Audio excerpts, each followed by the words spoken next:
欢迎收听《生命的光》。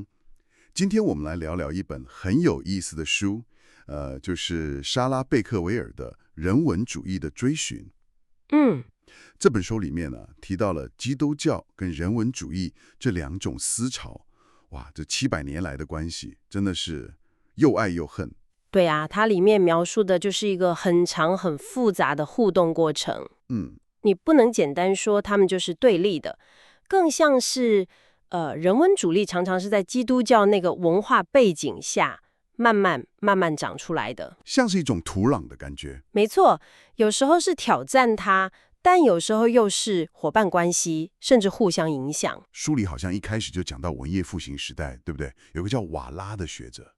啊，对，罗楞佐·瓦拉，他超猛的。这么说，他就是用语言学的方法去分析那份君士坦丁献土的文件。哎，那份文件可是教会用了好几百年来证明自己权力来源的重要依据。哎，等等，用语言学去分析古文件，这在当时风险很大吧？超级大！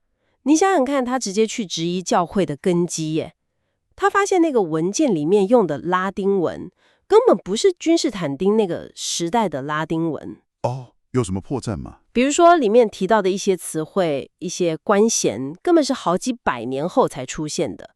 他等于是用学术考证直接打脸教会的说法。哇，这就是用知识当武器耶！对，这个例子就很经典，就是人文主义者怎么用他们的学问去挑战既有的权威。那书里接着提到启蒙时代，那个张力好像就更公开了嘛。更明显了。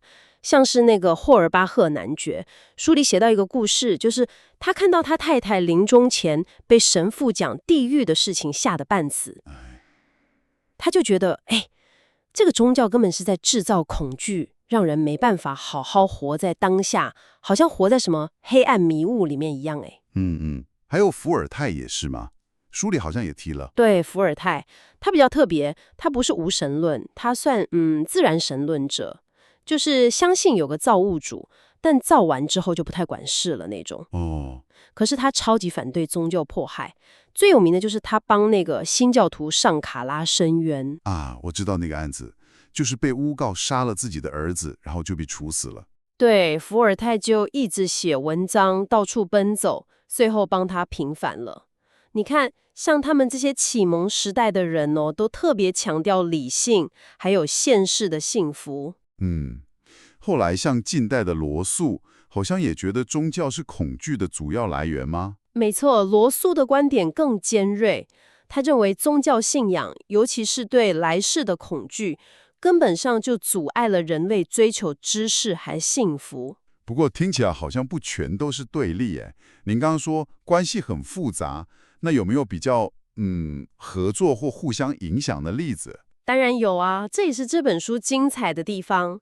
比如说伊拉斯木，对，他本身其实是非常虔诚的基督徒哦，但是他却是用人文主义的方法，像是语言学、文本考证，重新翻译了新约圣经。基督徒用人文主义方法翻译圣经？是啊，他的目标是想要回到更早期、更纯粹的基督教信仰，去除掉后来教会加上去的那些繁复的规矩跟解释，这本身就是一种内部的改革力量。还有书里提到一个印书的叫阿尔都斯，他好像跟教宗还有点关系。哈哈，对，那个故事也很有趣。阿尔都斯·马努提乌斯，威尼斯一个很有名的印刷商，他遇到瘟疫，就向上帝发誓说，如果能活下来，就要去当神父。结果呢？活下来了吗？活下来了，但他后来就反悔了，舍不得他的印刷事业。结果他还跑去跟教宗申请，教宗居然还准了，特许他可以不用去当神父，继续印书。这也太妙了吧！教宗也蛮开明的嘛。是啊，而且你看哦，他印了很多书，其中有一大部分是古希腊的经典。这些手稿哪来的？很多是君士坦丁堡被攻陷之后，从那边逃出来的拜占庭基督教学者带到西欧的。哇，所以这里面有战争，有逃亡的学者，有虔诚又反悔的商人，还有开明的教宗，整个串在一起了。对，这就是历史好玩的地方，它不是一条直线，是很多线索交织在一起的。知识的传播常常就是这样阴错阳差。书里也提到，越靠近现代，有些人文主义者就越来越想要跟宗教划清界限了。像是那个1933年的人文主义宣言。没错，那个宣言就很明确地说，宇宙是自存而非被创造的。人文主义关注的是此生，是人的价值、理性、自由跟社会正义，这就跟传统宗教观差很多了。甚至到比较晚近，像1977年英国那个案子。同志新闻那个，因为刊登讽刺耶稣的诗被告。对，被告亵渎罪，虽然最后杂志被判有罪，但也因为这个案子催生了英国的同志人文主义团体。这就显示，即使到现代社会，世俗的人文价值跟传统宗教观念在公共领域还是会不断的碰撞，不断的需要对话。听你这样一说，这本人文主义的追寻真的是描绘了一幅很宏大、很复杂的图画。基督教跟人文主义这700年来真的是有冲突、有辩论，有时候又互相学习甚至融合，但有时候又选择走不同的路。是啊，可以说人文主义某种程度上就是在基督教这个文化土壤里面，一方面吸收它的养分，但同时又很努力地想要挣脱它，破土而出。